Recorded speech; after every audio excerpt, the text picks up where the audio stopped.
जय माता दी मित्रों आज हम शिव महापुराण के आखिरी खंड जो एकादश खंड है वायनीय संहिता, इसका आज हम पाठ करेंगे। तो शुरू करते हैं विद्या अवतार का कथन से। श्री वेद व्यास जी ने कहा, मैं शिव गणेश स्वामी कार्तिकेय और सृष्टि की उत्पत्ति, पालन तथा संहार करने वाले भगवान शिव को नमस्कार करता हूँ, जिनकी शक्ति अपरंपार है और सबसे गमन करने वाले तथा व्यापकता ही उनका स्वभाव है। मैं उन अविनाशी शिव महात्मा महादेव की शरण में हूँ। जब गंगा यमुना और सरस्वती के संगम स्थल प्रयागराज नैमिषारण्य में ऋषियों ने पुनः यज्ञ का अनुष्ठान किया, तो इन मुनियों के उस यज्ञ का वृतांत सुनकर सूत जी उस स्थान पर आए। सूत जी को आया देखकर सब मुनियों की प्रसन्नता का ठिकाना ना रहा। उन्होंने प्रेम पूर्वक उनका आदर सत्कार और पूजन किया। मुनिवृंद उनसे प्रार्थना करने लगे, आपका आगमन शुभ हो। आप समस्त इतिहास पुराणों के ज्ञाता हमारे आश्रम पर पधारे हैं। यह हमारा अहोभाग्य है। आप हमें दिव्य रूप कथाओं का अमृत पान कराने की कृपा करें। मुनियों की प्रार्थना सुनकर पहले व्यास पुत्र सूत जी ने भगवान शंकर और गणेश जी का ध्यान किया और जगदम्बा पार्वती तथा अपने गुरुदेव को प्रणाम कर बोले, हे मुनियों, मैं आपको सभी विद्याओं के रूप पुराणों के प्रकट होने का वृतांत सुनाता हूँ। श्वेत कल्प के समय वासुदेव ने जो कहा था, उन्हीं शब्दों तथा अर्थों से युक्त, न्याय से परिपूर्ण शास्त्रों के अर्थों से शोभित यथाक्रम ही को पुराण कहते हैं। 4 वेद, 6 शास्त्र, मीमांसा, न्याय, धर्मशास्त्र, सभी पुराण आदि ये 14 प्रकार की विद्याएं हैं। आयुर्वेद, धनुर्वेद, गंधर्व वेद, अर्थशास्त्र की 14 विद्याओं में शामिल कर देने से 18 प्रकार की विद्याएं हो जाती हैं। इन विद्याओं के निर्माता भगवान शंकर ही हैं। संसार की रचना का कार्य ब्रह्मा जी को दिया गया और ये 18 विद्याएं उन्हें अर्पित कर दी गईं। ब्रह्मांड की रक्षा का भार विष्णु जी को दिया। विष्णु ब्रह्मा जी की रक्षा करने वाले हैं और मध्यव्रत हैं। ब्रह्मा जी ने इन 18 विद्याओं को पाकर 18 पुराणों का विस्तार किया। फिर ब्रह्मा जी के 4 मुखों से 4 वेद उत्पन्न हुए। उसके बाद अन्य शास्त्रों की उत्पत्ति हुई, अतः इनका पढ़ना और समझना प्रत्येक व्यक्ति के लिए असंभव है। यह विचार कर भगवान शिव व्यास रूप में प्रकट हुए और वेदों का विभाजन करके शास्त्रों को संक्षिप्त रूप में बनाया।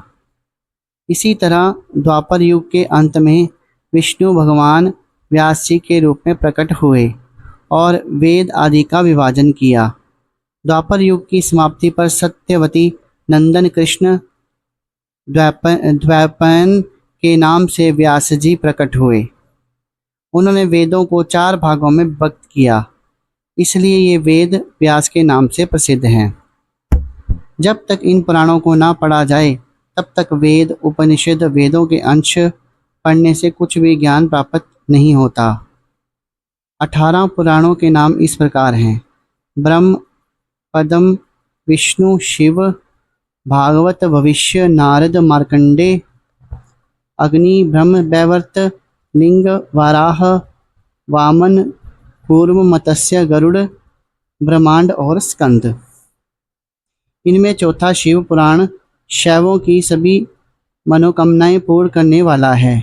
इसी शिव पुराणोक्त धर्म तथा विधि के द्वारा शिव उपासन करने से 3 वर्णों के मनुष्यों एवं देवताओं को शिव कथा सुनने से शीघ्र ही शिवलोक की प्राप्ति हो जाती है, जिसे भक्ति कहा गया है। मुक्ति की अभिलाषा से शिव आराधना ही फलदायक है। ब्रह्मा जी से मुनियों द्वारा प्रश्न करना। सूत जी ने मुनियों को बताया, अनेकों कल्पों के व्यतीत होने पर जब वराह कल्प प्रारंभ हुआ, तब सभी ऋषियों में विवाद छिड़ गया। विवाद में ब्रह्मा जी से पूछा, ब्रह्म कौन है? कोई किसी को बताता तो कोई किसी को ब्रह्म कहता था, परंतु जब कोई भी निर्णय ना हो सका तो सब ऋषि मिलकर ब्रह्मा जी के पास गए। उनको प्रणाम कर उनकी स्तुति करने लगे। ब्रह्मा जी ऋषियों पर प्रसन्न होकर बोले, हे ऋषियों, कैसे आना हुआ?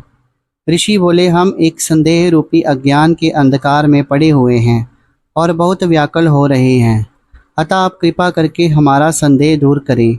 हमें यह ज्ञात नहीं है कि अविनाशी नित्य शुद्ध चित्त स्वरूप परिपूर्ण पर ब्रह्म परमात्मा कौन है। अपनी लीला द्वारा इस संसार को रचकर इसका पालन करता और संहार करता कौन है। इस प्रकार मुनियों का कथन सुनकर ब्रह्मा जी ने अपने आसन से उठकर शंकर भगवान का ध्यान किया और फिर ऋषियों से बोले, नैमिषारण्य की कथा। हे मुनियों, जो मन और वाणी से दूर है, जो ब्रह्मा विष्णु रुद्र आदि तथा मूल इंद्रियों के साथ सबको रचते हैं, पंडित लोग जिनके परम आनंद को प्राप्त करके अभय हो जाते हैं, उनकी कृपा से मुझे प्रजापति का पद प्राप्त हुआ है। जो सूर्य चंद्र अग्नि बिजली आदि को अपने प्रकाश से आच्छादित कर देता है, उन अद्वितीय भगवान शिव की अनंत महिमा को जाना नहीं जा सकता है। इनके समान और कोई दूसरा नहीं है। अपने अंदर से ही वे सृष्टि को उत्पन्न करते हैं और प्रलय के समय उसे अपने अंदर विलीन कर लेते हैं। वही सभी प्राणियों को प्रपंच में डालते हैं। उन्हें अज्ञानी, दुष्ट, पतित और अधम व्यक्ति तो देख भी नहीं सकते। केवल भक्तजन ही उनकी पूजा उपासना अपने अंदर तथा बाहर उनके दर्शन कर सकते हैं। इनके स्थूल रूप का देवता देख सकते हैं तथा योगीजन इनके सूक्ष्म रूप के दर्शन कर सकते हैं। इनका तीसरा रूप सूक्ष्माति सूक्ष्म, नित्य और अविनाशी है। इस रूप को अनेक भक्त व्रत के अनुकूल चलने पर देख सकते हैं। वेदों में कहा गया है कि शिवजी साधनों द्वारा प्रसन्न होते हैं। इसी तरह धर्म की अधिकता हो जाने पर उसके द्वारा हुए जन्म जन्मांतरों के पापों का नाश होने पर उसे भगवान भोलेनाथ के ज्ञान सहित चंचल भक्ति प्राप्त होती है। ऐसा व्यक्ति सांसारिक विषयों से दूर होकर भक्ति भाव में पवित्र हो जाता है। भाव सिद्ध हो जाने पर ध्यान कार्य में निष्ठा बन जाती है। फिर ज्ञान और ध्यान युक्त होकर मनुष्य योग में पवित्र हो जाता है। वह व्यक्ति शिव समान होकर शिव धाम को प्राप्त होता है। इसी कारण हे ऋषियों, तुम भी उस ब्रह्म अर्थात शंकर की कृपा प्राप्त करने की कोशिश करो। परम परमात्मा शिव के ध्यान का अभ्यास करो। इसी के द्वारा भगवान शिव में प्रेम को प्रबल करके बढ़ाते जाओ। आप लोग ऐसा करो कि देवताओं के 1000 वर्ष पर्यंत महायज्ञ करने का संकल्प कर लो। ऐसा करने से यज्ञ की पूर्णता भी हो जाएगी। तब तुम्हारे मंत्रों द्वारा आह्वान किया जाएगा। वायुदेव भी तुम्हारे पास आ जाएंगे। उसी से तुम्हें अपने कल्याण का मार्ग प्राप्त होगा। उसके पश्चात तुम लोग परम पवित्र वाराणसी चले जाना। वहाँ पर भगवान शंकर जगत माता पार्वती के साथ भक्तों पर कृपा करने वाले लीला करते हुए विराजमान हैं। इस समय मैं अपना मनोमय नामक चक्र छोड़ने वाला हूँ। उस चक्र की नैमी जिस जगह पर गिर जाए उस स्थान पर तुम लोग अपना महायज्ञ करना। यह कहकर ब्रह्मा जी ने शिवजी का ध्यान करते सूर्य के समान चमकते हुए चक्र को छोड़ दिया। ऋषि लोग ब्रह्मा जी को प्रणाम करके चक्र के पीछे चलने लगे। वह चक्र घूमते चलते चलते किसी परम पवित्र विशाल भूमिखंड पर जा गिरा। वहाँ एक बड़ी शिला थी। उसके साथ टकराकर उसकी नैमी टूट गई। इस कारण वह स्थान पर परम पवित्र यज्ञ गंधर्वादि से नैमिषारण्य नाम से प्रसिद्ध हो गया। ऋषियों ने वहां पर महायज्ञ करने की दीक्षा ग्रहण की। एक दिन राजा उर्वशी के साथ विहार करते हुए वहां आ पहुंचे। वह 18 समुद्र द्वीपों का अधिपति होते हुए भी उस रमणीक भूमि खंड के लिए लालायित हो गए। वह मोहवश अज्ञानता से मुनियों की स्वर्ण वेदी को छीनने को तैयार हो गए। मुनियों ने क्रोध में भरकर राजा पर कुशा से प्रहार कर उन्हें मार डाला। यह वह भूमि है जिस पर बैठकर ब्रह्मा जी ने पहले सृष्टि की रचना की थी। इस भूमि खंड को पार कर मुनि लोग बहुत प्रसन्न हुए। वायु का आगमन। ऋषियों ने उस नैमिषारण्य क्षेत्र में भगवान शंकर की आराधना करके महान यज्ञ प्रारंभ किया। यह यज्ञ 10,000 वर्षों में पूर्ण हुआ। तब ब्रह्मा जी की प्रेरणा से वायुदेव नैमिषारण्य क्षेत्र में आ गए। ऋषियों ने वायुदेव को आसन देकर उनका अभिनंदन किया। वायुदेव बोले, हे ऋषियों, आप लोगों के इस यज्ञ में कोई अड़चन तो नहीं आ रही है?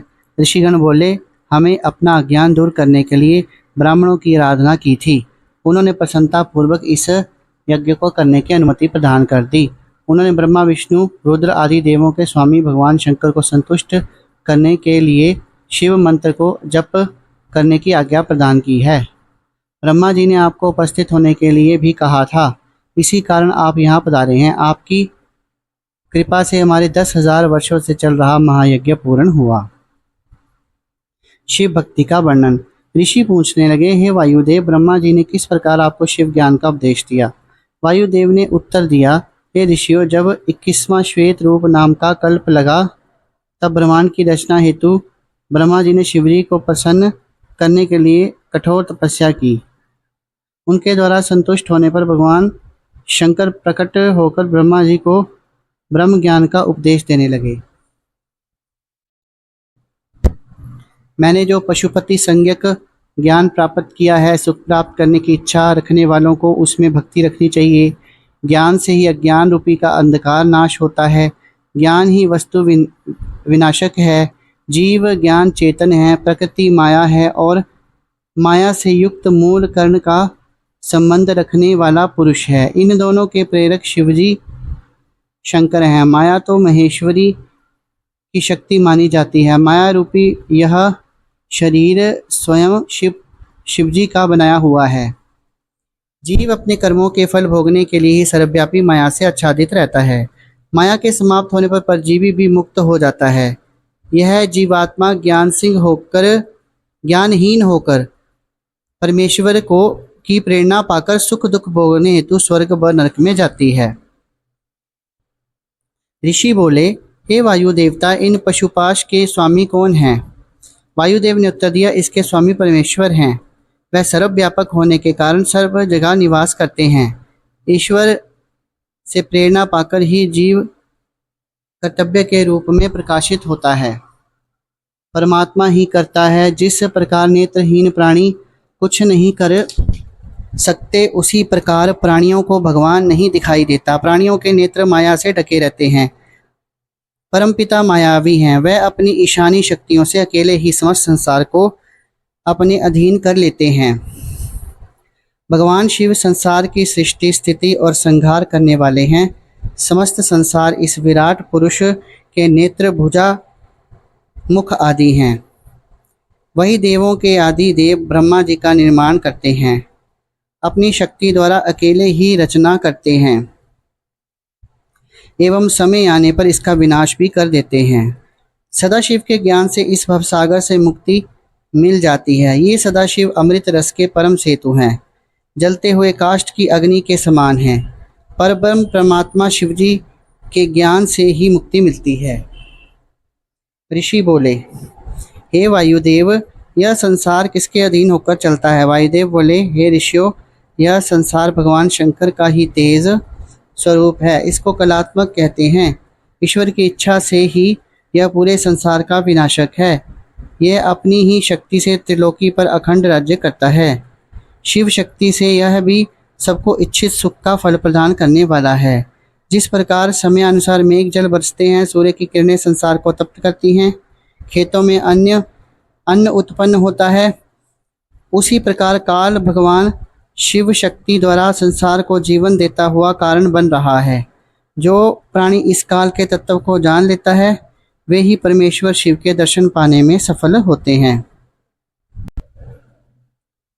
तीनों देवों की आयु का वर्णन।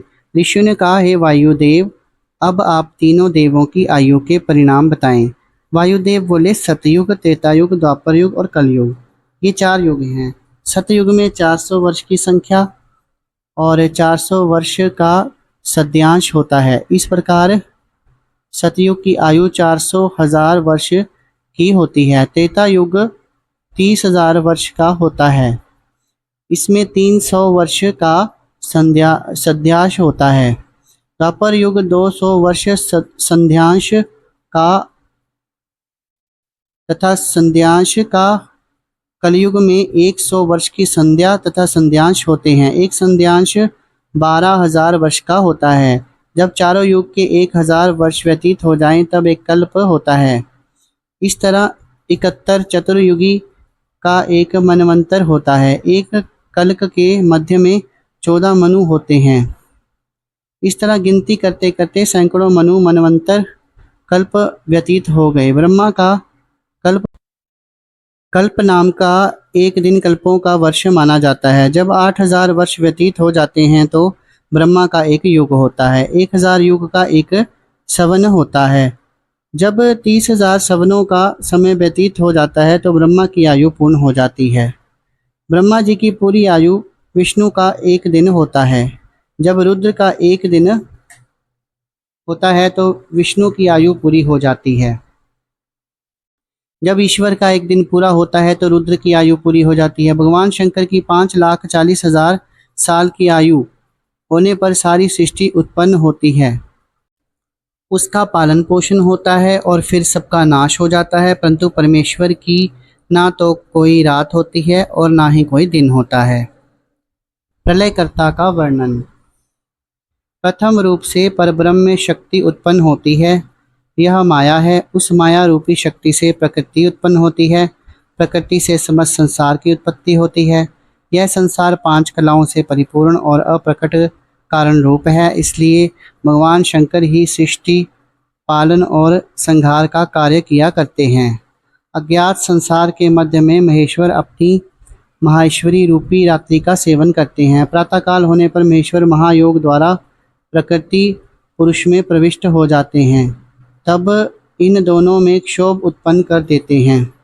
तभी महादेव की आज्ञा से अव्यक्त चराचर प्राणियों की उत्पत्ति प्रारंभ होने लगती है। सबसे पहले पुरुष जो अधिष्ठित हुआ उस अव्यक्ति से बुद्धि से लेकर विकार उत्पन्न होने लगते हैं। इसके बाद इन सब विकारों से सर्व कारण रूप ब्रह्मा विष्णु महेश अनेकों अमोघ शक्तियों के साथ उत्पन्न हुए। इन 3 देवताओं का कार्य क्रमशः सृजन पालन और श्रृंगार करना है।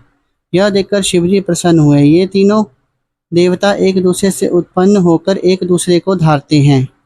इन तीनों में जो पुरुष भेदभाव रखता है वह पिशाच योनि में जाता है। संपूर्ण सृष्टि के अतुल कारण प्रकृति से उत्पन्न हुए। ये ब्रह्मा आदि अंत मध्य रहित हैं। अनंत पराक्रम श्वेत रक्तवर्ण वाले एवं पुरुष संयुक्त हैं। ऋषि लोग वायुदेव से बोले, अब आप हमें सारे मनवंतर और कल्पों के बारे में बताने की कृपा करें। वायुदेव ने बताया, है ऋषियों, सबसे पहले ब्रह्मा जी जन्म लेते हैं। उनके एक दिन में 14 मनवंतर होते हैं। इनमें पहले 7 मनवंतरों का नाम स्वयंभू और शेष 7 मनवंतरों का नाम स्वर्णिक है। इनमें 7वां मनुबैस्तव है। जब पहला कल्प समाप्त होता है तब प्रलय की स्थिति उत्पन्न होती है। उस प्रलयकारी पवन से सभी पर्वत जड़ से उखाड़े जाते हैं और पृथ्वी उजाड़ हो जाती है। तीनों देवताओं ब्रह्मा विष्णु महेश के मध्य में चिंगारी रूप में अग्निदेव प्रकट होते हैं। मेघ समस्त पृथ्वी पर जल बरसाने लगते हैं, जिससे अग्नि शांत हो जाती है और चारों ओर जल ही जल दृष्टिगोचर होता है। तब समस्त संसार के नष्ट हो जाने पर भगवान नारायण जल पर ही सुखपूर्वक सो जाते हैं। जब सृष्टि का प्रारंभ होता है तो श्रुतियाँ जिस तरह ईश्वर को जगाती हैं, उसी प्रकार त्रिदिशा अधिपति ब्रह्मा रूप शिव को भी प्रातः होने पर सभी सिद्धों ने हाथ जोड़कर स्तुति करके जगा दिया। जागने पर भगवान जल शैया पर बैठकर चारों ओर देखने लगे। पृथ्वी को जल में डूबी देखकर वराह रूप धारण कर पाताल से पृथ्वी को लेने चले गए। जब वे अपनी दाढ़ी पर रखकर रसातल से पृथ्वी को ऊपर निकाल लाए तब जनलोक निवासी सिद्ध आदिकों ने प्रसन्न होकर फूलों की भारी वर्षा करने लगे। सृष्टि वर्णन। वायुदेव ने बताया, ब्रह्मा जी को सृष्टि की चिंता होने लगी। ध्यान लगाने पर उन्हें तमोमय मोह उत्पन्न हो गया। फिर बीज कुंभ की भांति भीतर बाहर से घिरी बुद्धि, मुख, इंद्रियां और आत्मा वाली सृष्टि उत्पन्न हुई। दूसरी बार पक्षियों की सृष्टि उत्पन्न हुई। तीसरी सृष्टि में ब्रह्मा जी ने देवताओं को उत्पन्न किया। चौथी सृष्टि में ब्रह्मा जी ने मानव उत्पन्न किए। ब्रह्मा जी ने प्राकृतिक रूप से 5 प्रकार की सृष्टियों की रचना की।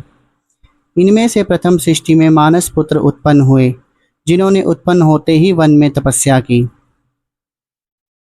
तब क्रोध में आंसू आने पर भूतों की उत्पत्ति हुई। भूतों को देखकर उन्होंने शरीर को त्याग दिया।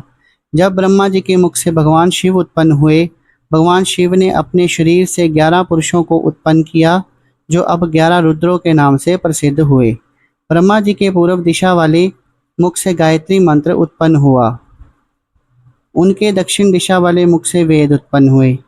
उत्तर दिशा वाले मुख से अथर्ववेद की उत्पत्ति हुई। वे सबके सब अपने अपने कार्यों में व्यस्त हो गए और अपने अपने कर्मों के अनुसार जन्म मृत्यु के चक्कर में पड़कर फल भोगने लगे। ऋषियों ने वायुदेव से पूछा, भगवान शिव तो सर्व समर्थ हैं, फिर किस प्रकार वे ब्रह्मा जी के पुत्र हुए? वायुदेव ने ऋषियों को बताया, शिवजी ने संसार के सृजन, पालन और संहार के लिए 3 देवों को उत्पन्न किया। उन्हें एक दूसरे को देखकर ईर्ष्या होने लगी। वे महेश को प्रसन्न करने के लिए तप करने लगे। उनकी कृपा प्राप्त करके सर्वोत्तम पद प्राप्त किया। किसी कल्प में तप करके ब्रह्मा विष्णु को पहले पैदा करते हैं और फिर किसी कल्प में विष्णु, ब्रह्मा तथा रुद्र को प्रकट करते हैं। इस प्रकार कल्प वेद से ब्रह्मा विष्णु एक दूसरे को प्रकट किया करते हैं। भगवान शिव की कृपा से दोनों ही एक समान शक्तिशाली हैं। यह देखकर अपनी शक्ति द्वारा एक दूसरे की शक्ति को घटाने लगे और उनमें आपस में द्वंद्व युद्ध छिड़ गया। भगवान शंकर उस युद्ध को देखने के लिए वहां प्रकट हुए। पहले अप्रकट रूप से उन दोनों की शक्ति देखने लगे और फिर प्रकट होकर देखने लगे। उनको सामने खड़ा देखकर ब्रह्मा विष्णु महेश ने उन्हें प्रणाम किया और स्तुति करने लगे। भगवान शंकर ने अपनी अमोघ शक्ति से उनके क्रोध को शांत किया और अंतर्ध्यान हो गए। रुद्र की उत्पत्ति। वायुदेव बोले, हे ऋषियों, अब मैं आपको रुद्र की उत्पत्ति के बारे में बताता हूँ। ब्रह्मा जी जब अंड से प्रकट होकर कल्प में यह देखते हैं कि मेरी रची हुई सृष्टि बढ़ नहीं रही, तब वह बहुत दुखी हो जाते हैं। तब इनका दुख समाप्त करने के लिए हर कल्प में महेश्वर की इच्छा से रुद्र भगवान पुत्र रूप में ब्रह्मा जी से प्रकट होते हैं। जब ब्रह्मा जी भगवान रुद्र से सृष्टि रचने की प्रार्थना करते हैं तो शिवजी अपने जैसे ही स्वरूप वाले जटाधारी 11 रुद्र उत्पन्न करता है। तत्पश्चात ब्रह्मा जी को पुनः सृष्टि रचने का आदेश देकर शिवजी अंतर्ध्यान हो गए। शिव शिवा की उत्पत्ति। वायुदेव बोले, हे ऋषियों, जब ब्रह्मा जी ने अनेकों प्रकार से सृष्टि उत्पन्न की, तब भी अनेकों प्रयत्न करने पर भी सृष्टि में वृद्धि होती दिखाई नहीं दी। तब उन्होंने मैथुन द्वारा सृष्टि की रचना करने का विचार किया। यह विचार उत्पन्न होने पर ब्रह्मा जी ने कठोर तपस्या करनी शुरू कर दी। वे शक्ति के साथ भगवान शिव को ध्यान में धारण कर कठोर तपस्या करने लगे। उनके तप से खुश होकर शिवजी प्रकट हुए। उस समय शिवजी का आधा सिर स्त्री का और आधा शरीर पुरुष का था। ब्रह्मा जी ने उठकर उन अर्धनारीश्वर भगवान शिव की शक्ति सहित स्तुति की। हे सर्वगुण संपन्न भगवान महेश्वर तथा जगत जननी शक्ति स्वरूपा, आपकी जय हो। आप तरह तरह से संसार की रचना करने में समर्थ हो, आपकी जय हो। आप सृष्टि रचना का मुझे आशीर्वाद प्रदान करो। अनेकों स्तोत्रों द्वारा ब्रह्मा जी ने शिवा की स्तुति की। मैथुनी सृष्टि की उत्पत्ति। वायुदेव बोले, ब्रह्मा जी ने जब शिव की अनेकों प्रकार से स्तुति की तो भगवान शंकर जी मंद मंद हास्य करते हुए बोले, मैं तुम्हारी मनोकामना को अच्छी तरह से समझ गया हूँ।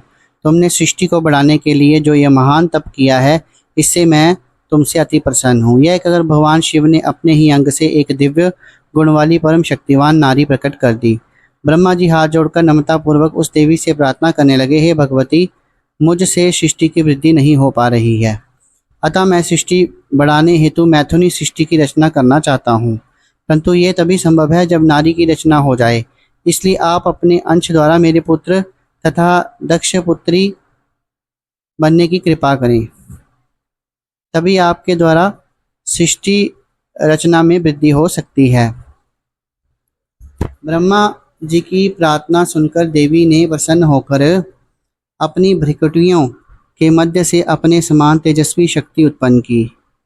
भगवान शंकर ने इस शक्ति को देखकर कहा, तुम तपस्या द्वारा ब्रह्मा जी की आराधना करो और ब्रह्मा जी की इच्छा को पूर्ण करो। इस शक्ति ने महेश्वर की आराधना स्वीकार कर ली। इस तरह ब्रह्म स्वरूप वाली शक्ति ब्रह्मा जी को प्राप्त हुई। वह महाशक्ति भगवान शंकर में लीन हो गई। भगवान शंकर भी अंतर्ध्यान हो गए। इसके पश्चात महाशक्ति ने तप करना प्रारंभ कर दिया। उन्होंने सिद्धि प्राप्त करने के लिए दक्ष के यहाँ जन्म लिया। उनसे मैथुनी सृष्टि चल पड़ी। मंदराचल पर निवास।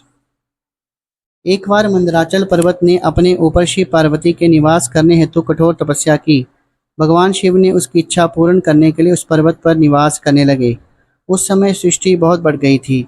उस समय शुंभ निशुंभ नामक दो शक्तिशाली दैत्य उत्पन्न हुए। उन्होंने कठोर तपस्या करके ब्रह्मा जी से अवध्य का वर मांग लिया, परंतु निज जन्म रहित जगदम्बा के अंश से उत्पन्न, जिसको किसी पुरुष का स्पर्श न हुआ हो, ऐसी स्त्री की अभिलाषा करोगे तब तुम्हारी मृत्यु हो जाएगी। इस प्रकार का वरदान देकर ब्रह्मा जी अंतर्ध्यान हो गए। तब वे दोनों दैत्य वरदान प्राप्त करने के पश्चात देवताओं को परास्त करके त्रिलोकी पर शासन करने लगे। उस समय धर्म की मर्यादा जो है वो नष्ट हो गई थी। शुंभ और निशुंभ के अत्याचार बढ़ते देखकर ब्रह्मा जी शिवजी के पास जाकर बोले, आप मातेश्वरी पार्वती को क्रुद्ध करने का कोई उपाय कीजिए जिससे शुंभ निशुंभ दैत्य मारे जाएं। ब्रह्मा जी की बात पर अमल करते हुए शिवजी ने पार्वती से नारी कुल की निंदा करनी प्रारंभ कर दी। पार्वती क्रोधित होकर बोली कि मेरे से उत्पन्न स्त्री कुल से आप अप्रसन्न लगते हैं। यदि आपको मेरे से प्रेम नहीं था तो मेरे साथ विलास क्यों किया और ये बात मुझसे पहले क्यों नहीं बताई। यदि आप नारी निंदक हैं तो मैं इस शरीर को त्याग दूंगी तथा किसी अन्य कुल में उत्पन्न हो जाऊंगी। इतना कहकर तप करने के लिए वह शिवजी से अनुमति मांगने लगी। इस पर भगवान भोलेनाथ बोले, हे देवी, तुम कैसी बातें कर रही हो? तुम संसार की माता हो और मैं जगत पिता हूँ, अतः तुम्हारे क्रोध से शुंभ निशुंभ दोनों का विनाश होगा। इस पर पार्वती जी ने ब्रह्मा जी की तपस्या की। उनके पास ब्रह्मा जी आए और वर मांगने को कहा। पार्वती जी बोली, मैं गौरी बनना चाहती हूँ। इतना कहकर वे फिर से कठोर तपस्या करने लगी। कालिका की उत्पत्ति। उमा देवी ने भगवान शंकर की स्तुति कर उनकी परिक्रमा की और आदेश पाकर वह अपने पिता के घर गई और उनसे मिलकर कठोर तपस्या करने लगी। कुछ समय बाद वहां पर एक सिंह भगवती उमा को खाने की इच्छा से आया। भगवती उमा ने उसे भक्त जानकर अपनी कृपा दृष्टि से उसके सभी पाप नष्ट कर दिए। इस पर वह सिंह अन्य जंगली जानवरों से उनकी रक्षा करने लगा। एक बार उनके पास ब्रह्मा जी आए तो पार्वती जी ने उनका यथा योग्य सत्कार किया। ब्रह्मा जी ने भगवती उमा से कहा, तुम इतनी कठोर तपस्या क्यों कर रही हो? उमा ने अपना सारा वृतांत कह सुनाया और उनके आदेश पर उमा ने अपना काला शरीर त्याग कर गौरी का रूप धारण कर लिया। भगवती के उस शरीर से श्यामावर्णी कोशिका नाम की कन्या उत्पन्न हुई। उसकी 8 भुजाएं थी। शंख चक्र त्रिशूलधारी सर्वगुण तथा आयुधों से परिपूर्ण होकर वे दर्शन देने लगी। तब ब्रह्मा जी ने शुंभ निशुंभ दैत्यों के वध के लिए उसे शक्ति प्रदान की और उन्हें सवारी के लिए सिंह प्रदान किया। उस शक्तिशाली स्वरूपा भगवती ने विंध्याचल पर्वत पर पहुंचकर शुंभ निशुंभ का वध करके सभी देवताओं को सुखी बना दिया। सिंह पर दया। अपने पुराने शरीर से कौशिकी नाम की बालिका को उत्पन्न करके उसे ब्रह्मा जी के कार्य को पूर्ण करने के लिए लगा दिया। कौशिकी ने अपने सेवक सिंह पर दया करने के लिए ब्रह्मा जी से कहा, यह सिंह मेरा परम भक्त है। मेरी तपस्या के समय इसने मेरी अन्य हिंसक जीवों से रक्षा की थी, इसलिए यह अब हमेशा के लिए मेरे पास रहना चाहिए। मैं इसको ही साथ लेकर राजभवन में जाऊंगी। ब्रह्मा जी बोले, हे कल्याणी, मुझे तो यह कोई अपने कर्मों का फल भोगने वाला प्रतीत होता है। यदि यह आपका भक्त है और आपकी भक्ति में सारोबार हो चुका है तो यह निष्पाप हो गया है और आपका परम सेवा पात्र बन गया है। इतना कहकर ब्रह्मा जी अंतर्ध्यान हो गए।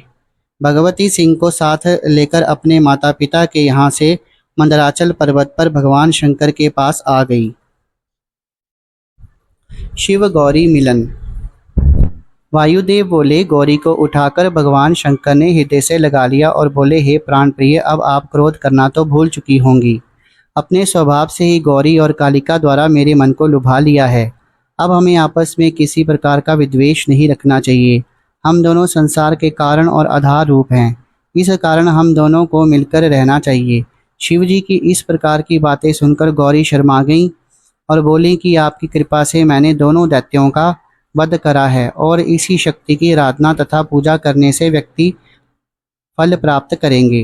गौरी ने अपने सिंह को बुलाकर भगवान शंकर से कहा कि यह मेरा सेवक है। तपस्या करते समय इसने मेरी हिंसक जीवों से रक्षा की थी। अब आप इस पर कृपा करें। तब भगवान शंकर ने उस सिंह को द्वारपाल बना दिया और समानंदी नामक द्वारपाल को राजमहल का मुख्य द्वारपाल नियुक्त कर दिया। इसके पश्चात भगवान शंकर ने भगवती गौरी का अनेक वस्त्राभूषणों से अपने हाथों से श्रृंगार किया। उपमन्यु की भक्ति। उपमन्यु परम तपस्वी व्याघ्रपाद मुनि के पुत्र थे। यह बालकपन से ही परम तेजस्वी थे। इस पर भगवान शंकर की अपूर्व कृपा थी, जिस कारण ये तपस्वियों में अग्रगण्य बन गए। शंकर जी की कृपा से ये सब शास्त्रों में पारंगत बन गए। एक दिन बचपन में उपमन्यु ने दूध पीने का हठ किया। उपमन्यु के हठ पर माता रोने लगी और बोली, हे पुत्र, दूध कहाँ है? उपमन्यु ने कहा, मेरे भाई ने अभी अभी दूध पिया है, मुझे भी गाय का दूध चाहिए।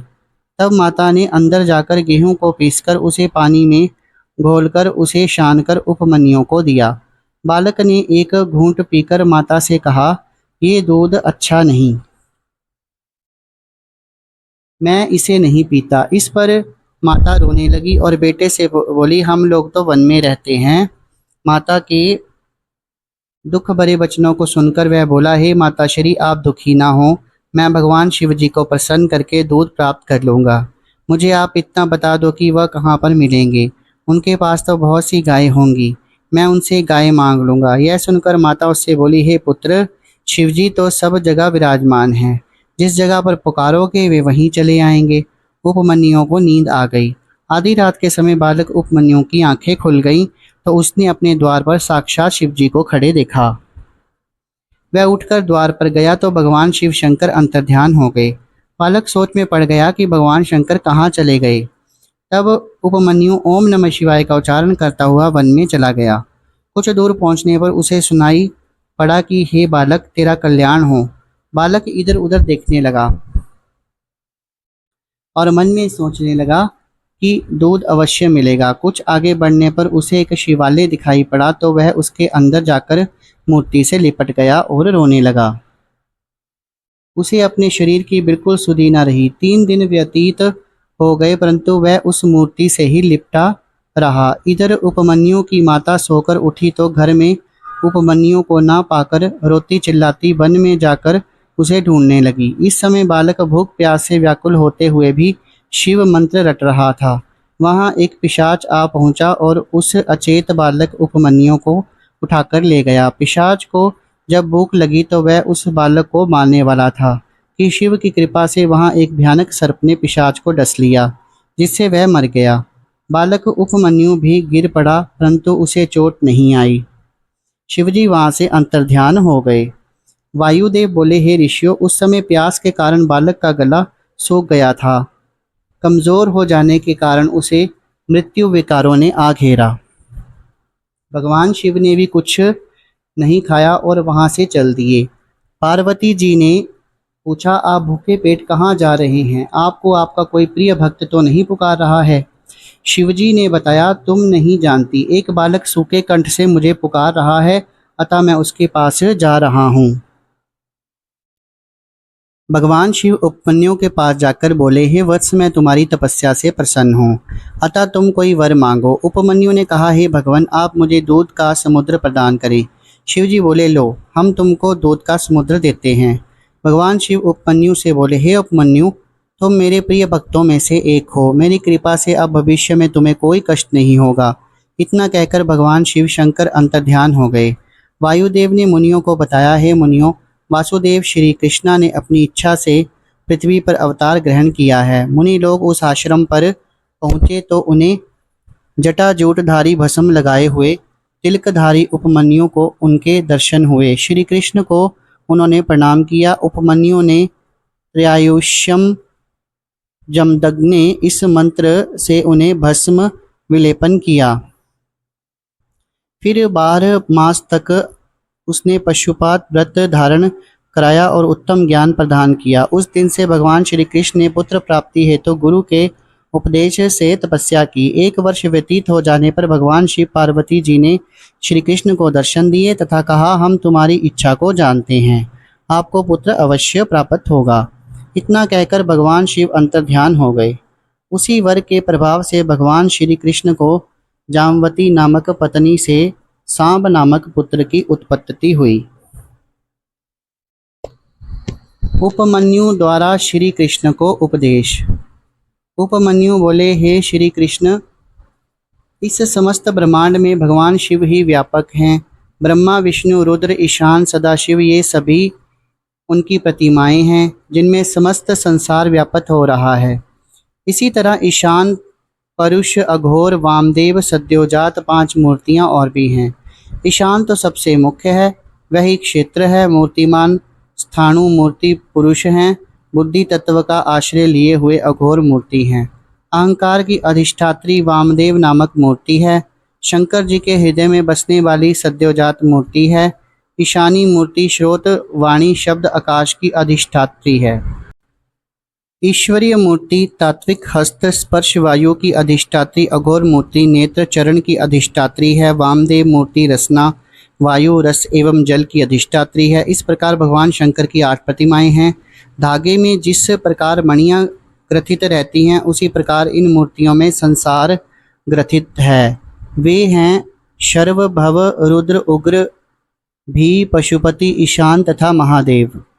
यह पृथ्वी, जल, तेज, वायु, आकाश, क्षेत्रज्ञ, सूर्य तथा चंद्र को धारण किए हुए हैं।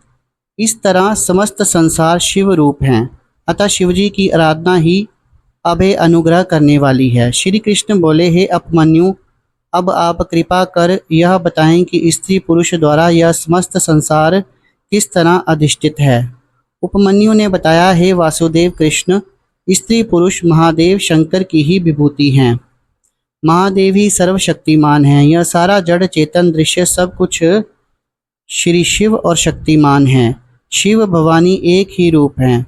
शक्ति श्री शिव के समान धर्म वाली है। यही शक्ति शिव को विभक्त करती है। समस्त संसार में पार्वती जी की शक्ति व्यापक है। उसी शक्तिमान से क्रियात्मक शक्ति मिलती है। वह क्षोभ से नाद को उत्पन्न करती है। नाद से बिंदु, बिंदु से सदाशिव, महेश्वर, महेश्वर से विद्या उत्पन्न करती है। यही वाणी स्थावर जंगम की रचना करने वाली है। सभी पुल्लिंग महेश्वर रूप हैं और स्त्रीलिंग सदाशिव शक्ति के रूप हैं। उपमन्यु बोले, हे श्री कृष्ण, समस्त चराचर संसार जीव मानव पाश में बंधे हुए हैं, इसी कारण जान नहीं सकते। समस्त संसार ब्रह्मांड का ही रूप है।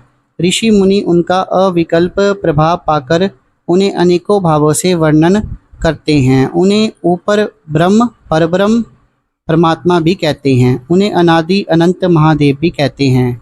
विद्या अविद्या दोनों ही ब्रह्म के रूप हैं। चेतना अचेतना दोनों विद्या और अविद्या के रूप ही हैं। पदार्थ ज्ञान की बुद्धि विद्या है। विकार रहित तत्व ही सत्य है, उसके विपरीत असत्य है। शिव तो दोनों के स्वामी हैं। सभी प्राणी क्षर हैं और ब्रह्म अक्षर हैं। ये दोनों परमात्मा के रूप हैं। इन्हें समष्टि और व्यष्टि रूप से भी जाना जा सकता है। शिव इस संहार के तिरोभाव सदाशिव को जिसने जान लिया है वह कभी मोहग्रस्त नहीं होता। व्यासा अवतार वर्णन। श्री कृष्ण ने कहा, हे महर्षि उपमन्यु जी, अब आप वेदों के सार रूप ज्ञान को हमें सुनाइए। उपमन्यु बोले, जब स्थाणु रूप शिवजी ने सृष्टि की रचना की तो उस समय आप स्वयं प्रकट हो गए। फिर ब्रह्मा जी उत्पन्न हुए। रुद्र की आज्ञा से ब्रह्मा जी ने वर्ण आश्रम आदि की व्यवस्था की। इसके बाद यज्ञ के लिए सोम की रचना की। सोम से स्वर्ग बनाकर फिर पृथ्वी, अनल, सूर्य, यज्ञ, विष्णु, इंद्र आदि देवताओं ने उनकी स्तुति की। वे सब रुद्र भगवान से पूछने लगे, आप कौन हैं? रुद्र आविर्भाव के कारण हैं। वे ही नेता, धाता, स्वामी हैं। जो सर्वात्मा शिव की शरण में चले जाते हैं उन्हें सहज ही शिवत्व का ज्ञान प्राप्त हो जाता है। भगवान शिवजी तो विकार रहित हैं। उनको प्रकृति, माया, बुद्धि, अहंकार आदि कोई भी किंचित मात्र भी नहीं बांध सकता। उनमें कारण, कृतत्व आदि, अंत, अंतर, कर्म, कारण, अकार्य, कार्य आदि किंचित मात्र भी नहीं बांध सकता। उनमें मरण, विधि, निषेध, मुक्ति, बंधन आदि कुछ भी नहीं है। इसलिए संपूर्ण संसार में उनके व्यापक रूप ने कहा, मैं पुराण पुरुष त्रिकाल यज्ञ हूँ, मुझसे परे कोई नहीं है, मैं ही निमित्त हूँ। इतना कहकर रुद्रदेव अंतर ध्यान हो गए। फिर देवताओं की प्रार्थना पर शंकर भगवान ने अष्टभुजा, चार मुख वाला स्वरूप दिखाया। वे सूर्यमंडल में विराजमान थे। सभी ने उन्हें अर्घ्य आदि प्रदान किए। तब शिवजी ने पार्वती जी को तिरोहित शास्त्रों को प्रकट करने के बारे में पूछा। शिवजी ने अगस्त्य, बृहस्पति, व्यास, दधीति आदि को विभिन्न युगों में कल्पना बताई। ये सब भगवान शंकर के ही अवतार हुए हैं। इन्होंने युग युगों तक प्रकट होकर वेद शास्त्रों का विस्तार किया। श्री कृष्ण को उपमन्यु ने बताया कि भगवान शंकर ने प्रत्येक युग में अवतार लेकर कौन कौन से शिष्य बनाए। वाराह कल्प में 28 शिष्य हुए। ये सभी योगाचार्य हुए। इन सब के भी चराचर शिष्य हुए। इनकी संख्या 112 है। सभी शिव भक्त, भस्माधारी, वेद शास्त्र के ज्ञाता, जितेंद्रिय तथा शिवजी का ध्यान करने वाले हैं। इन्हें अपना गुरु समझकर शिव पूजन करने वाले व्यक्ति शिवलोक में जाते हैं। शिवोपासना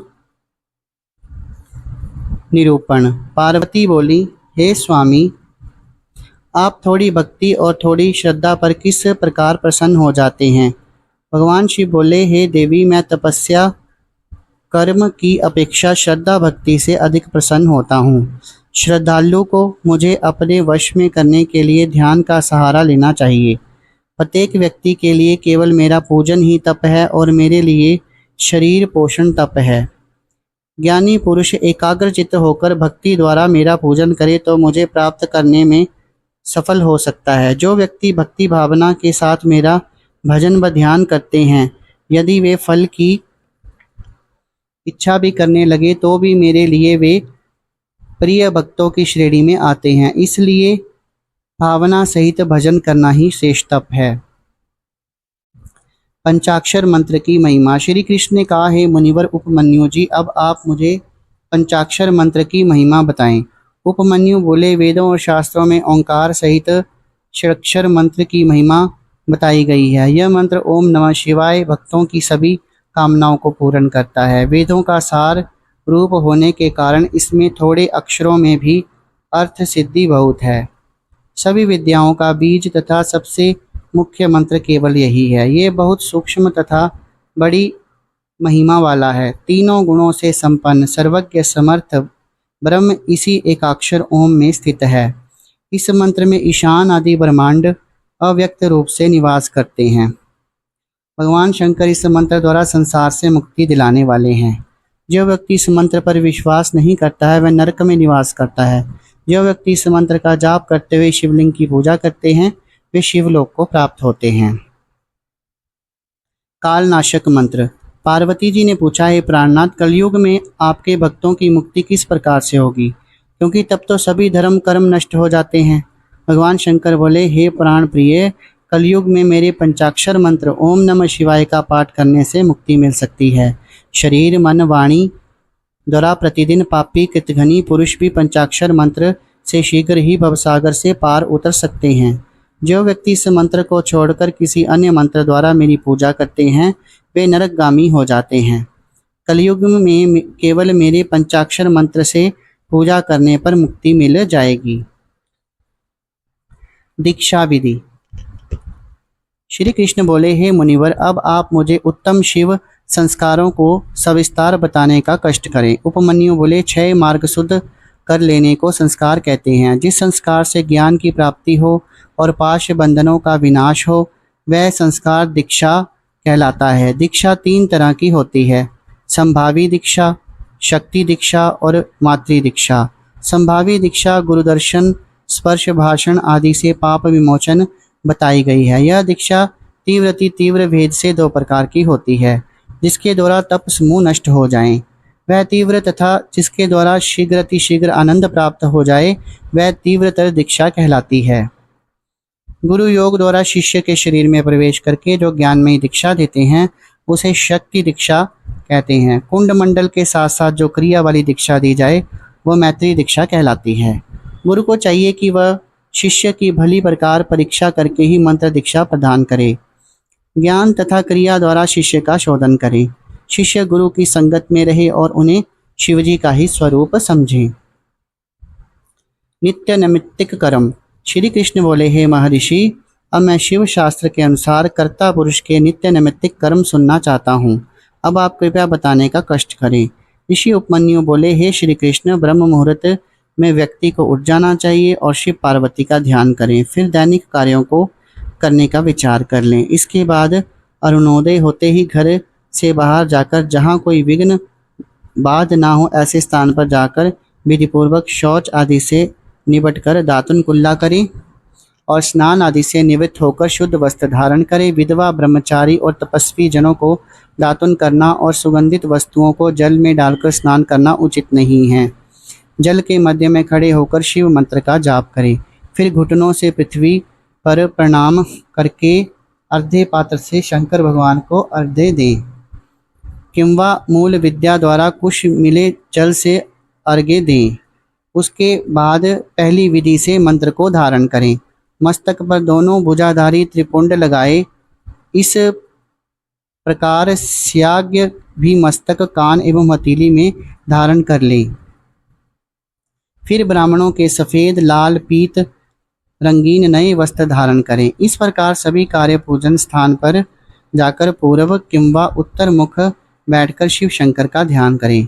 श्वेत आदि से आरंभ करके ककुल नामक शिष्य तक फिर गुरु को प्रणाम करें। भगवान शिव शंकर को प्रणाम करके नामाष्टक पढ़ें। पूजन न्यास निरूपण। उपमन्यु जी ने भगवान श्री कृष्ण को बताया, न्यास उत्पत्ति, स्थिति, लय के अनुसार 3 प्रकार का होता है। स्थापित न्यास गृहस्थियों के लिए होता है। उत्पत्ति न्यास ब्रह्मधारियों के लिए है। लय न्यास सन्यासियों के लिए है। वनवासी और विधवाओं के लिए भी न्यास विधि है। अगस्त से लेकर कनिष्ठ तक स्थित न्यास होता है। दक्षिण अंगुष्ठ से वाम अंगुष्ठ तक उत्पत्ति न्यास होता है। वाम अंगुष्ठ से शिव अंगुष्ठ तक लय न्यास होता है। इस तरह बिंदु के साथ साथ नरकादि वर्णों का क्रमशः न्यास करना उचित है। तल और अनामिकाएं शिव का न्यास करें। दशों दिशाओं में अस्त्र मंत्रों द्वारा अस्त्र न्यास होना चाहिए।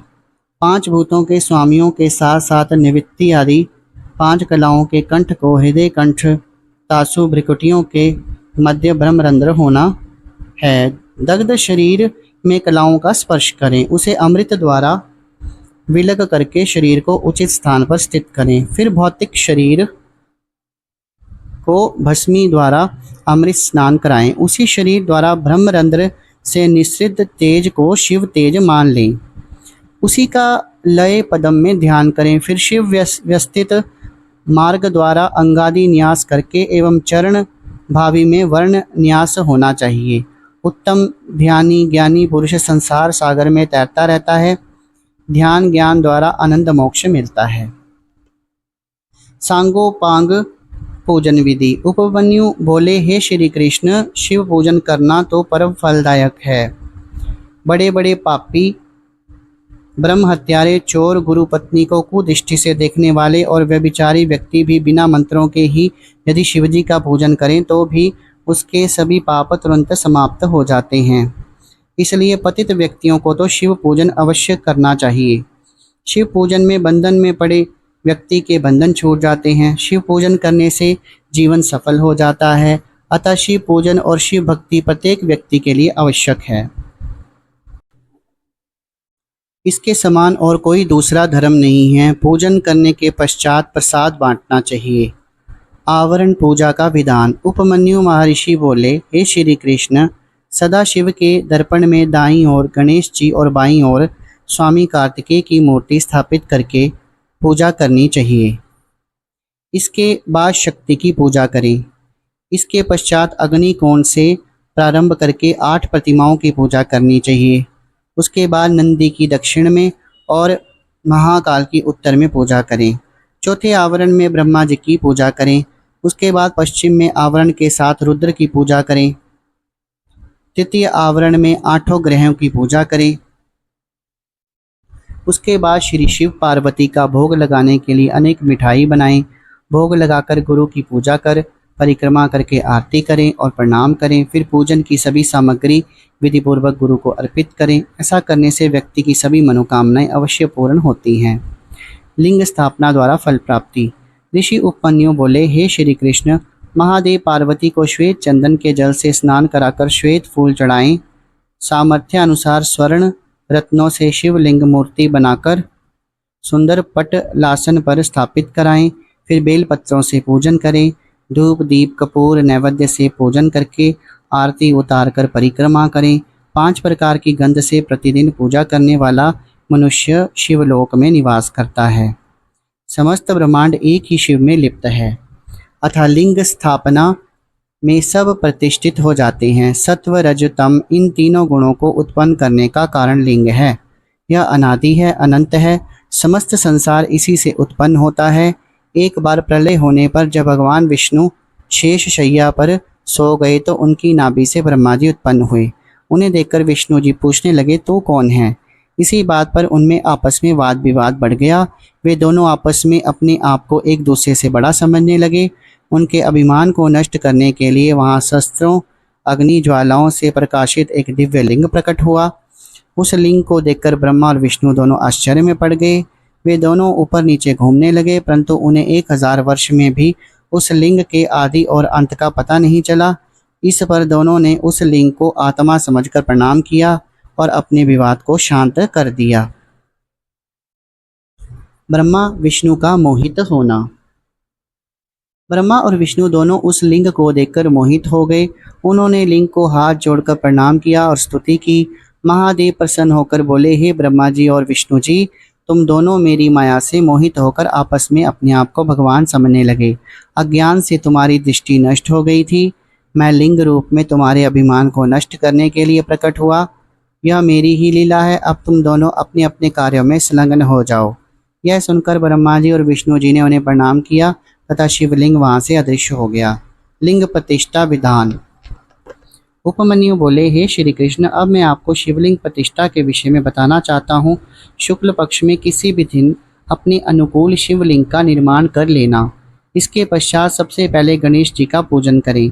इसके पश्चात 5 स्थानों की मृतिका जल द्वारा तथा पंचगव्य द्वारा पिंडों के साथ लिंग को स्नान करा दें। फिर वेदों के अनुसार पूजन करके जलाशय में ले जाकर पिंडों के साथ लिंग का अधिवासन करें। उसके बाद लिंग को वस्त्र से आच्छादित करके चौकी पर रखकर शयन कराएं। वहीं पर वेद शास्त्रों का पाठ करें। जय जय का नाद करते हुए पंचकला का न्यास करें। इसके बाद देवी के साथ त्रिनेत्र भगवान की पूजा करें। इस प्रकार विधि पूर्वक प्रतिष्ठा करें तथा इसी क्रम से नित्य पूजा करनी चाहिए। योग निरूपण। ऋषि उपमन्यु जी बोले, हे श्री कृष्ण, अब मैं अत्यंत दुर्लभ योग के विषय में बताऊंगा। इसके द्वारा सभी विषयों से निवृत्त होकर अंतःकरण की शुद्धि हो जाती है। शरीर के अंदर स्थित वायु को प्राण कहते हैं। उसकी गति के अवरोध को प्राणायाम कहते हैं। यही प्राणायाम सभी दोषों को दूर कर देता है। शरीर की यह रक्षा करता है। जब प्राणवायु पर जय होती है तब इसके लक्षण दृष्टिगोचर होते हैं। प्राणायाम से सभी रोगों का नाश हो जाता है। हमेश शिव का ध्यान करना ही उत्तम है। इससे सायुज्य प्राप्त होता है। मुनि लोगों का नैमिषारण्य से गमन। श्री सूत जी बोले, हे मुनियों, इस प्रकार महर्षि उपमन्यु ने श्री कृष्ण जी को ज्ञान योग समझाया और उसी ज्ञान योग को वायुदेव ने ऋषियों को सुनाया। ऋषियों ने प्रसन्न होकर वायुदेव को कई बार हाथ जोड़कर प्रणाम किया। इसके पश्चात प्रातःकाल सब नैमिषारण्य निवासी मुनियों ने प्रसिद्ध सरस्वती नदी में स्नान किया और सायंकाल को पितृ तर्पण करके ब्रह्मा जी के पूर्वोक्त कथन का स्मरण करके वहां से काशी को चल दिए। काशी पहुंचकर उन्होंने भागीरथी पवित्र गंगा जी के दर्शन किए तथा विश्वनाथ जी के दर्शन पूजन किया। इससे उन्हें बड़े आनंद की प्राप्ति हुई। उन्होंने वहां एक तेज प्रकाश देखा जिसमें अनेक व्रतधारी मुनि थे और वे देखते देखते जल में विलीन हो गए। इस घटना को देखकर सभी ऋषि आश्चर्य में पड़ गए और शीघ्र ही वे वहां से ब्रह्मा जी के दर्शनों के लिए ब्रह्मलोक में गए। ब्रह्मा जी ने उन ऋषियों को संत कुमार जी को ज्ञान का उपदेश देने हेतु सुमेरी पर्वत पर भेज दिया। मुनियों का मोक्ष। सूत जी बोले, हे मुनियों, ब्रह्मा जी की बात सुनकर सभी ऋषि सुमेरु पर्वत पर संत कुमार जी के पास गए। उस पर्वत पर एक सुंदर सरोवर के किनारे संत कुमार मृगशाला बिछाकर अखंड समाधि में लीन होकर तपस्या में संलग्न थे। मुनियों ने उन्हें प्रणाम किया और बैठ गए। संत कुमार जी ने नेत्र खोलकर ऋषियों को देखा और उनके आने का कारण पूछा। मुनियों ने उन्हें अपना वृतांत बताया। उसी समय भगवान शिव के प्रिय गण नंदीश्वर भी अनेकों गण के साथ विमान पर बैठकर वहां आए। संत कुमार जी तथा अन्य सभी ऋषियों ने उन्हें प्रणाम किया। नंदीश्वर ने अपनी कृपा दृष्टि से सभी मुनियों को देखकर मुक्ति दिलाई और शिव जी के दिव्य ज्ञान का उपदेश दिया। हे मुनियों, यह परम वेद संत कुमार जी ने व्यास जी को सुनाया था। इसके बाद वेद व्यास जी ने यही परम ज्ञान मुझे प्रदान किया। अब यह ज्ञान मैंने आप तक पहुंचाया है। यह शिव पुराण सर्वोत्तम पुराण है।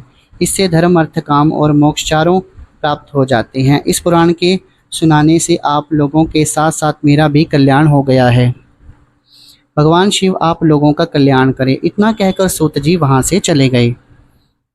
इसके पश्चात सभी ऋषियों ने प्रयाग पहुंचकर अपना महान योग पूर्ण किया। उन्होंने देखा कि पृथ्वी पर पाप बढ़ते जा रहे हैं, कलयुग आ रहा है और वह यह देख काशी चले गए।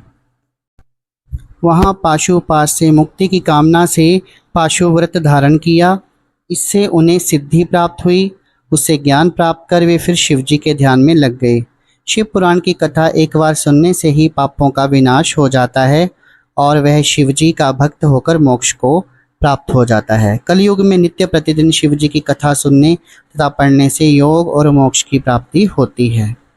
तो मित्रों, इसी के साथ शिव महापुराण आज समाप्त हुआ। इसके सारे खंडों का हमने पाठ कर लिया है और जैसा कि अंतिम लाइन में आपने सुना भी है कि शिव महापुराण का केवल सुनने मात्र से या एक बार पढ़ने से ही मोक्ष की प्राप्ति होती है।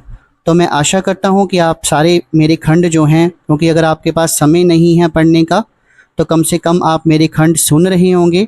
अगर नहीं सुने हैं तो पिछले खंडों को भी सुन लीजिए और आप भी सावन के महीने में पुण्य के भागीदारी बन जाइए। तो आज की वीडियो में बस इतना ही। कल फिर हाजिर होंगे एक नई वीडियो के साथ। तब तक के लिए शुभ रात्रि। धन्यवाद।